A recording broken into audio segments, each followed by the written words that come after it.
구약시대 강약교회는 숫자는 참 많아요. 교인이 200만이 돼요. 200만. 그런데 그 교회에 장로를 세우기 위해서 모세가 하나님께 기도를 합니다. 하나님, 나 혼자 일하기가 힘드니까 도울 수 있는 장로님들을 세워야 되겠습니다. 그랬더니 하나님이 모세 보고 자격 있는 사람들 70명 데려와라. 그래서 교인들이 투표한 게 아니고 모세가 가서 잘 도울 수 있는 신실한 일꾼들을 70명 데려다 놓고 해막 앞에 세워놓고 하나님의 영이 역사하심으로 임재하심으로 그 70인 장로님들이 광야교회 장로님들이 되어서 봉사한 사건을 우리가 민수기에서 볼 수 있어요. 신약시대는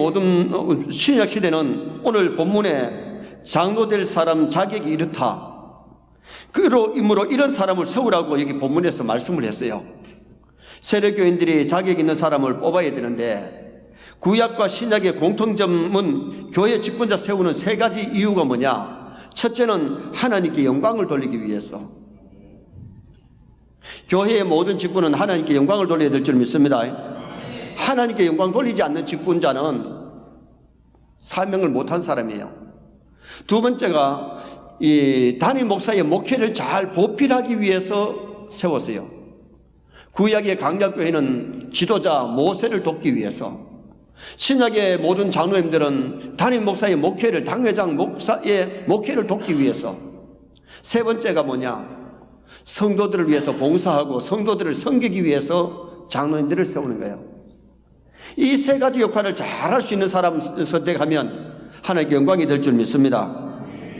교회 일꾼을 여러 가지로 말할 수 있지만은 크게 네 가지로 말씀드리면, 첫째는 창설 직원이 있어요. 창설 직원은 예수님이 직접 세우신 12사도, 교회의 기초를 세우는 이 직분을 창설 직원이라 그래요.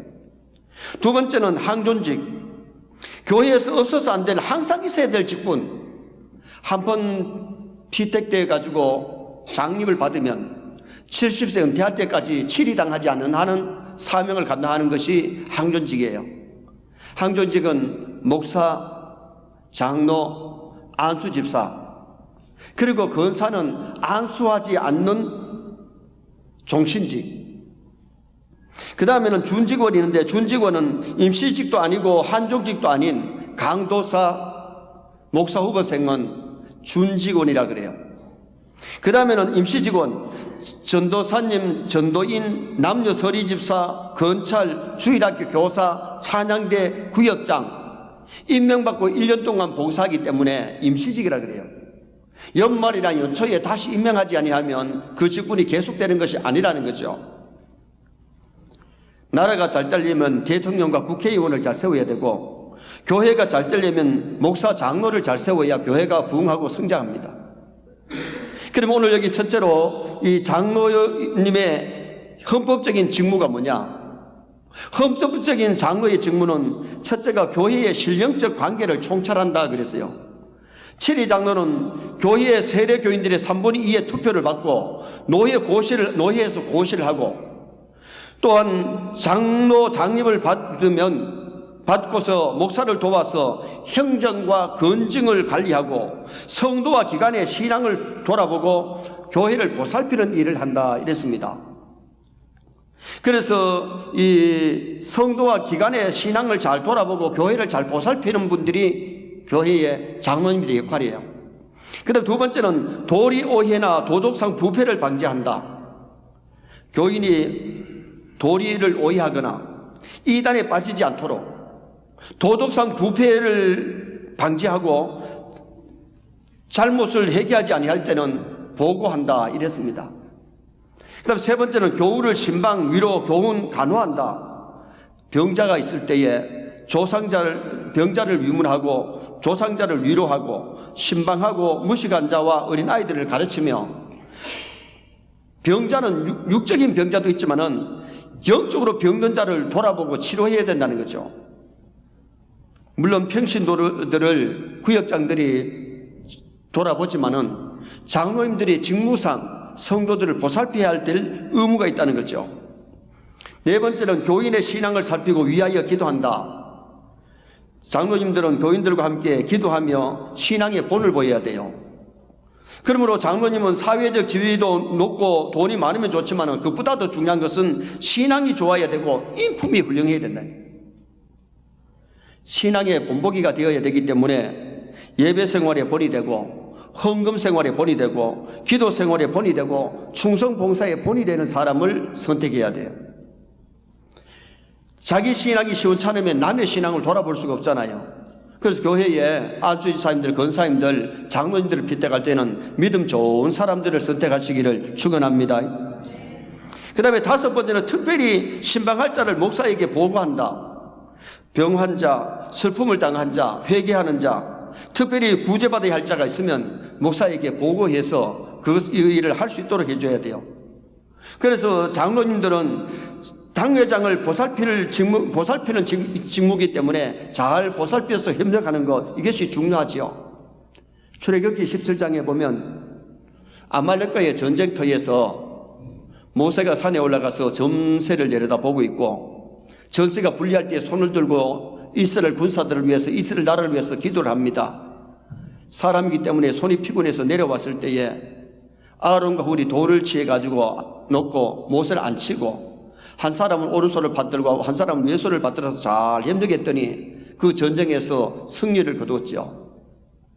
아론과 훌이 손 내려오는 것 보고 저기 죽어가는 군사가 안 보입니까? 왜 손을 내립니까? 손 올리세요, 올리세요 말만 하고 있었다면 군사들 다 죽은 다음에 산에 올라와서 모세도 죽이고 아론과 훌도 죽이고 다 죽었을 겁니다.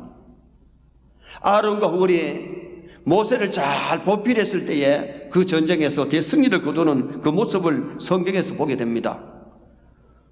우리가 이 장로님이 됐었을 때는 목사와 신앙 노선을 같이 해야 되고 정치 노선을 같이 해야 되는데 신앙 노선이 다르고 정치 노선이 다르면 함께 할 수가 없어요.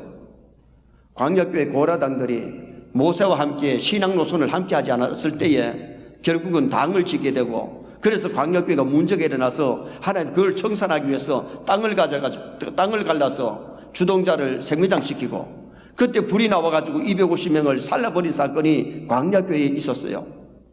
정말 우리가 중요한 것은 교회 직분 잘 감당하면 하나님께 영광이 되고 하늘나라 가서 상급받고 가문이 빛날 줄 믿습니다. 가문이 복되지요. 그러나 우리가 이 직분이, 교회 직분이 귀한 것은 귀하지만은 그러나 잘못 감당했을 때는 하나님 앞에 가서도 책망 듣는데 악하고 게으른 종으로 책망 듣잖아요. 부산 초랑교회에 장로님으로 계셨던 양성봉 장로님은 일찍이 부산시장을 역임하시고 경남도지사를 역임하시고 농림부 장관을 역임하신 분이에요. 그 장로님이 도지사로 계실 때에 친구분들이 찾아와서 양도지사 그러면 이 사람들은 나를 양도지사로 부르지 말고 양장로라고 좀 불러다고. 그 장로님은 도지사 자리보다가 교회의 장로직을 더 귀하게 여겼던 분이에요. 농림부 장관을 다 채우지 못하고 농림부 장관 사임을 했는데 왜 했느냐? 부산 초랑교회 그때 담임 목사님이 주기철 목사님이십니다. 주기철 목사님의 목회 방침이 뭐냐? 모든 주일학교 교사들은 주일날 아침에 새벽 기도를 하고 아이들을 가르치라는 겁니다. 기도 없이 아이들을 가르치지 말라는 거죠. 그래서 장로님이 토요일날 저녁에 열차를 타고 내려오시니까 새벽 기도에 주일날 새벽 기도를 못해요. 그래서 내가 주일학교 교사하고 장로로서 내가 새벽 기도를 못해가지고 어떻게 장로로서 본이 되겠느냐. 그래서 이 농림부 장관 자리를 사임하고 그리고 내려오셨는데 그 소문을 듣고 주일학생들과 성도들이 부산역에 나와가지고 장로님이 열차에서 내려가지고 역에 들어오실 때에 양성봉 장로님 만세 하고 주일학생들이, 교회 장로님들이 그렇게 환영을 했대요. 양성봉 장로님 같은 이런 훌륭한 장로님들이 교회에 많으면 교회는 부흥하고 성장하고 건강해집니다. 우리 한국교회도 장로님들 때문에 참 교회가 부흥 많이 했지만은 장로님들 때문에 시끄러운 교회도 참 많이 있어요. 정말 우리가 중요한 것은 헌법적인 장로의 직무는 교회의 실현적 관계를 총찰하고 도리 오해나 도덕적 부패를 방지하고 교우를 신방, 위로, 교훈, 간호하고 교인의 신앙을 살피고 위하여 기도한다. 특별히 신방할자를 목사에게 보고한다. 이 역할 잘하면 교회가 든든히 서가고 부흥하죠. 두 번째로 장로의 자격. 이 장로의 자격은 크게 두 가지인데 하나는 헌법적인 자격을 갖춰야 되고 두 번째는 성경적인 자격을 갖춰야 돼요. 헌법적인 법적인 자격을 말씀드리면 장로의 헌법 제5장 3조에 나와 있는데 만 35세 이상 된 남자 중 그랬어요.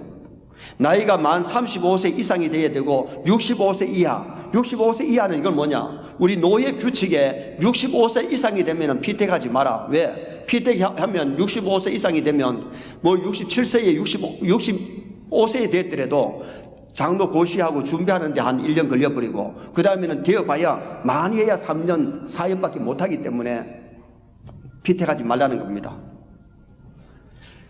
예수님께서 유대나라 법으로 만 30세가 되어야 가르칠 수 있기 때문에 예수님도 나이가 될 때까지 준비하시고 그 다음에 30이 되셔서 성역을 감당하신 것을 봅니다. 이게 그 당시에 유대나라의 법이에요. 오늘날 교회 법이 만 35세 이상 65세 이하예요. 그 다음에는 남자 중 그랬기 때문에 여자분들은 믿음이 좋아도 권사님은 될 수 있는데 장로님은 안 돼요. 그 다음에 입교인으로 흠없이 오연을 경과하고 그랬습니다. 세례받은 지 최하 5년 이상은 돼야 되고 교회에서 문제를 일으켜서 치리를 당한 일이 없어야 되고 또한 우리 교회 당회의 규정은 안수 집사님 되고 권사님 될 때는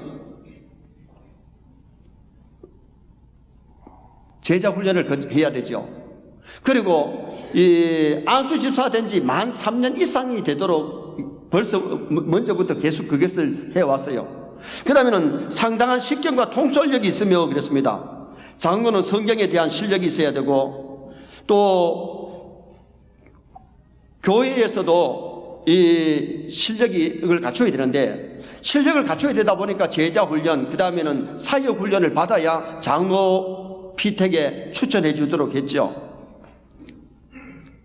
그래서 교회 법을 장로님이 되실 때는 교회 법도 어느 정도 아셔야 되고 또 통솔력이 있으신 분들이 되어야 교회가 더 성장할 수 있다는 겁니다. 그 다음에 디모데전서 3장 1절에서 7절에 해당하는 자, 이게 헌법에 명시되어 있어요. 그 다음에 두 번째로 성경적인 자격을 말씀드리면 오늘 본문의 내용인데 첫째로 도덕상 흠이 없어야 된다. 2절에 보면 책망할 것이 없으며 한 아내의 남편이며 교회 지도자는 세상 사람들의 본이 되어야 되고 도덕상으로 무음해야 돼요. 한 아내의 남편이란 말은 바람 피우면 안 되고 두 여자 데리고 살면 안 된다. 가정이 건강해야 된다는 겁니다. 자, 4절 말씀을 다 같이 한번 읽으시겠습니다. 4절 말씀. 자기 집을 잘 다스려 자녀들로 모든 공손함으로 복종하게 하는 자라야 할지며. 가정을 다스릴 줄 모르면 교회를 다스릴 수 없어요. 자기 가정을 잘 다스려서 믿는 아내를 두고 믿음의 자녀를 둬야 돼요. 장로님 가정에 자녀들이 불신이 자꾸 생기면 교회 모델이 될 수 없고 본이 될 수가 없잖아요. 그래서 도덕상으로 흠이 없어야 된다는 거죠. 다시 말하면 10계명을 범하면은 장로님이 되셔도 치리를 당하게 돼요. 그러므로 우리가 도덕상 흠이 없어야 되고 도덕상으로 모범이 되어야 됩니다. 두 번째는 건전한 정신력을 가져야 돼요. 2절 하반절에 절제하며 3절에 술을 즐기지 아니하며. 여러분, 교인의 대표가 장로님이라고 그랬잖아요. 모든 교인들은 장로의 자격을 갖출 만큼 그렇게 살아가셔야 될 줄 믿습니다. 그런데 이 건전한 정신력을 가져야 돼요. 바울이 지금 이 말씀을 하는 것은 교회 지도자는 강인한 정신력을 소유해야지, 정신이 희미하면, 정신이 바로 서 있지 아니하면 교회에 좋은 지도자가 될 수 없다는 겁니다. 경중노회의 어느 교회의 장로님이 자기교회 여름 성경학교를 하니까 주일학교 교사들 점심 식사 대접한다고 자전거를 타고 시장을 갔어요. 시장을 가서 비빔밥을 하니까 비빔밥거리를 사가지고 그리고 계란 한 판 사가지고 이제 돌아올라가는데 믿지 않는 사돈을 만난 거예요, 시장에서. 그래서 믿지 않는 사돈이 사돈요 요구하고 가서 바쁜데요. 시간 좀 되잖아요. 그래가지고 국밥집에 들어갔는데 국밥 시켜놓고 믿지 않는 사돈이 막걸리 한 대를 받은 거예요. 산 거예요. 사가지고는 사돈요 한잔 하소 하니까 장로님이 아이고 사돈 나는 장로 아닙니까? 아이고 사돈요 한 잔은 괜찮습니다. 그래가지고 막 권유를 하니까 사돈이 하도 권유하니까 받아가지고 한 잔 마셔버렸어요. 맞습니까? 사돈이 믿지 않는 사돈이 자기 한 잔하고 또 한 잔 붙어봐가지고 이왕 한 잔 한 거 한 잔 더 하소. 2잔 마셨어. 늘 술 마시던 사람은 2잔 마셔도 괜찮은데 안 마시던 장로님이 2잔 마시니까 빙빙 도는 거예요. 그래 국밥 뜨뜻한 거 먹겠다, 술 2잔 했겠다, 자전거를 타고 오는데 자전거 삐뚤삐뚤 해가지고 자전거를 그만 넘어지니까 계란도 다 깨지고 장로님 다치지는 않았는데 자전거가 어지러우니까 자전거를 타고 와야 시간이 많이 있는데 끌고 오니까 타임이 안 맞아. 성경학교를 마치고 교사들이 밥 먹으러 집에 다 와 있는데 지금 계란이 와야 후라이도 하고 나물이 와야 지금 현재 비빔밥을 하지요. 그래 장로님 얼굴이 벌겋게 들어오고 계란이 다 깨서 들어오니까 소문나가지고 장로님이 6개월 근신을 당했어요. 그게 경북 의성군 춘산면 어느 교회의 사건이요. 여러분 아무리 믿지 않는 사돈이 권유해도 금하는 것은 금해야 돼. 그래서 오늘 우리가 신앙생활 할 때에 중요한 것은 도덕사무로 금이 없어야 되고 건전한 정신력을 가지고 금할 것을 금하시기를 주님의 이름으로 축원합니다. 세 번째는 온유하고 아름다운 성품을 가져야 돼요. 2절 하반절에 나그네를 대접하며 3절에 구타하지 아니하며 오직 간용하며 다투지 아니하며. 간용이 뭐예요? 남을 배려할 줄 알고 남을 용서할 줄 아는 거. 왜 사람이 다투느냐? 다투는 것은 마음이 너그럽지 못하기 때문에 다투는 거예요. 성품이 온유하고 성품이 아름다우면 남을 배려할 줄 알고 남의 입장을 생각하기 때문에 정말 덕을 세울 수 있죠. 교회 지도자들이 남을 이해할 줄 모르고 남을 배려할 줄 모르면 좋은 지도자가 될 수가 없어요. 나그네를 대접하며 그랬는데 아브라함이 나그네를 잘 대접하다가 천사를 대접했고 하나님을 대접했던 사람이 아브라함 아닙니까? 나만 알고 내 배만 부르면 되는 것이 아니라 남을 배려할 줄 알고 남을 섬길 줄 알고 남을 몇 개 봉사하는 이것이 있어야 된다는 거죠. 성령의 9가지 열매가, 성령 충만의 열매가 뭐예요? 사랑과 희락과 화평과 오래 참음, 자비, 양선, 충성, 온유, 절제예요. 여러분 장로님이 안 되셔도 안수집사님, 권사님들, 우리 서리집사님들이라도 다 성령 충만해야 될 줄 믿습니다. 성령 충만하면 성품이 아름다워지는 거예요. 성품이 가족들에게 덕을 끼치고 자꾸 다투고 싸우는 게 아니고 다투지 아니하면 성품이 좋으면 다투지 않아요. 구타하지 않으면 남을 때리지 않으면. 여러분 이 사가 나니까 남을 때리지 성품이 좋은 사람이 남을 어떻게 자꾸 때려요? 온유하고 절제하고 충성할 수 있는 그런 성령의 열매를 가득가득 맺는 것이 중요하잖아요. 그 다음에는 유능한 지도력과 통솔력이 있어야 돼요. 2절 하반절에 가르치기를 잘하며 5절에 자기 집을 잘 다스린다 그랬어요. 목양법에 보면 어떨 때는 목자가 앞에 서서 피리를 불고 지팡이를 들고 앞에 가지만은 어떨 때는 목자가 저 뒤에 서면 늙은 양이 앞에 가서 쭉쭉쭉쭉 앞에 길을 인도해 갑니다. 목자가 뒤에서 피리를 불면은 그 늙은 양은 목자의 피리 소리, 목자의 소리를 잘 알아들어요. 지금 서라는 말인지 가라는 말인지 우쪽으로 가라는 말인지 좌쪽으로 가라는 말인지 피리 소리를 듣고 늙은 양은 안다는 겁니다. 장로란 말이 길장자 늙을로자입니다.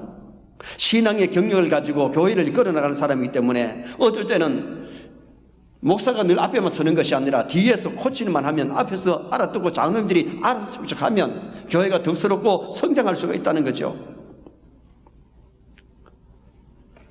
그래서 성도의 본이 되는 분들을 세워야 되는데 가정생활의 본이 되고 교회 생활의 본이 되고 통찰력 있고 통솔력 있는 사람. 그래서 우리는 남편의 신앙도 보여야 되지만 어떨 때는 부인의 신앙도 우리가 좋아해야 돼요. 어느 정도 돼야 돼요. 너무 안 되면 안 돼요. 자녀들이 믿음의 자녀를 두면 자라야 된다고 성경 그렇게 말씀하잖아요. 그 다음에는 새로 있게 한 자도 말하라 그랬어요. 새로 있게 한 자가 안 된다. 세례받은 지 채 5년이 돼야 되고 5년 됐다고 다 되는 게 아니고 신앙의 경륜을 가지고, 그래서 여기 왜 새로 있게 한 자가 하지 말라 그러냐, 교만하기가 쉽다는 겁니다. 신앙의 경륜이 없으면 교만하기가 쉽고, 그 다음에는 마귀의 올무에 빠질까. 여러분, 교회 장로님이 시험에 들면은요, 평교인 10명 20명보다가 더 힘든, 교회가 어려워지는 겁니다. 그래서 이 교만하지 아니하고 시험에 들지 아니하고 자기 사명을 잘 감당할 수 있는 그러한 일꾼들을 세워야 할 것을 말씀해 주고 있어요. 요한 3서에 보면 디오드레바라고 하는 교회의 중직이 나오고 데메드리오가 나와요. 사도 요한이가 가요에게 편지하면서 사랑하는 자여, 악한 것을 본받지 말고 선한 것을 본받으라. 악한 일꾼 디오드레베를 본받지 말고 선한 일꾼 데메드리오를 본받으라, 그 말이에요. 데메드리오는 하나님께 인정받고 주의 종들에게 인정받고 성도들에게 인정받는 그런 좋은 일꾼이었어. 진리에게 인정받다는 말은 하나님께 인정받고 우리에게도 인정받다는 말은 사도들에게 인정받다는 말이고 무사람에게 인정받는 사람이었어. 그런데 디오드레베는 어땠느냐, 주의 종들을 함부로 평론하고 교회에 덕이 되지 않는 그러한 일들을 했는데, 그래서 이 사도 요한이가 그렇게 인자하고 사랑이 많으면서도 내가 가면 그냥 두지 않겠다 하는 말은 치리하겠다, 그 말이에요. 여러분, 교회 중직이 돼가지고 치리 대상 되면 안 돼요. 교회에 좋은 일꾼 세워야 교회가 건강해지고 은혜 가운데 부흥하는 거예요. 그래서 우리가 이번에 특세를 마친 다음에 오늘 이 공동회 하는 이유도 거기 있어요. 정말 기도하면서 하나님의 은혜 가운데 좋은 일꾼 뽑아야 되고, 인간 방법으로 막 선거운동 해가지고 세우면 하나님 기뻐하지 않잖아요. 그래서 목사가 정치하려고 그러면 미리부터 정치할 수 있죠. 전혀 어느 집사님들한테라도 이번 4월 달에 가서 우리 교회 공동회하고 장로 뽑는다는 말을 한 적이 없고, 우리 교회 장로님들과 함께 노예에다가 보고를 허락을 받아야 되기 때문에 하면서도 장로님들 다 한 사람도 비밀 지키고 얘기하지 말라고, 그리고는 일주일 전에 강구하고 해야 되기 때문에 지난 일주일 전에 강구하고 시행하는 것 아닙니까?